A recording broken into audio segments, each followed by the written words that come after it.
Audio కూడా మీరు విడుదల చేసిన ఆడియోలో love you, miss you, kiss you ఇట్లా చాలా వ్యాఖ్యలు చేశాడు. అంటే మీతో ఎటువంటి విధంగా ప్రేమగా మాట్లాడేవాడు, మిమ్మల్ని ఏ రకంగా మచ్చిక చేసుకున్నాడు? అన్న తన మాటలే అట్రాక్ట్ అన్న. తనతో పాటు నేను ఇదివరకు కూడా మొన్న చెప్పిన, జస్ట్ ఒక 10 days తనతో పాటు ఉండండి, ఆటోమేటిక్ పడిపోతారు. ఒక రాధిక కాదు, వర్షిణి కాదు, ఎవరైనా సరే పడిపోతుంది. వాళ్ళు అదే చెప్పమ్మా. అంటే ఏం మాట్లాడతాడు, ఎటువంటి విధంగా మాట్లాడతాడు? అంటే మీకు నేను అది వాట్సాప్ వాయిస్ మెసేజ్ పంపాను చూడండి, అలాంటి మాటలు. అంటే అంగం ఉన్న వ్యక్తి కూడా మాట్లాడలేని మాటలు. అంటే అంత ప్రేమ, అంటే ఆ ప్రేమ మనం భరించలేము అన్న, అంత ప్రేమిస్తుంది. ఒకేసారి తన మాట వినకపోతే మనం ఎదురు తిరిగామనుకోండి, ఇప్పుడు మీరు వెళ్తున్న మార్గం ఇది తప్పు. నేను అలా చాలా సార్లు ఖండించాను. నేను చాలా సార్లు నన్ను బ్లాక్ లో పెట్టి మళ్ళీ బ్లాక్ లోకి వెళ్ళి తీస్తుండే.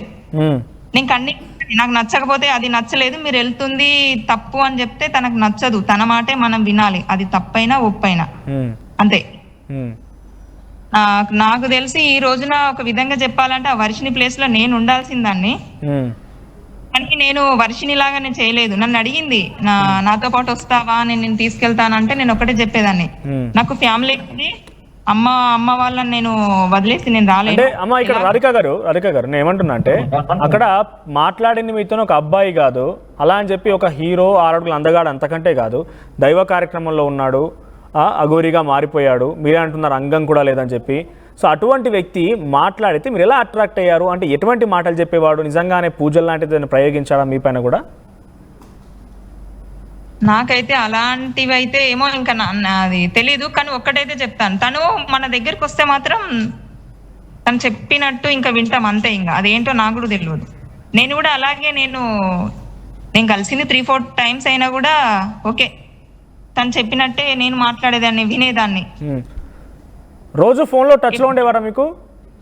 ఎప్పుడు మాట్లాడినా నాతోటి అన్న ఎక్కువ శాతం అయితే దేవుని గురించి మెన్షన్ చేసేవాడు, భక్తి గురించి, సేవల గురించి. ఇంకెప్పుడు ఆశ్రమం పెడదాం. నేనైతే తన కోసము ఈ మన కొండగట్టు పుణ్యక్షేత్రం ఉంది కదా, ఆ చుట్టూ ఒక 4 ప్లేసులు ఎత్తి పెట్టానన్న. అవి నచ్చలేదని చెప్పారు. తర్వాత మన వెమ్లవాడ రూట్ లో ఒక 2 చోట్ల వెతికి పెట్టాను, అది నచ్చలేదని చెప్పిండు. లాస్ట్ గా వర్షం తీసుకొని వెళ్ళిపోయిండు ఈ సమయంలో.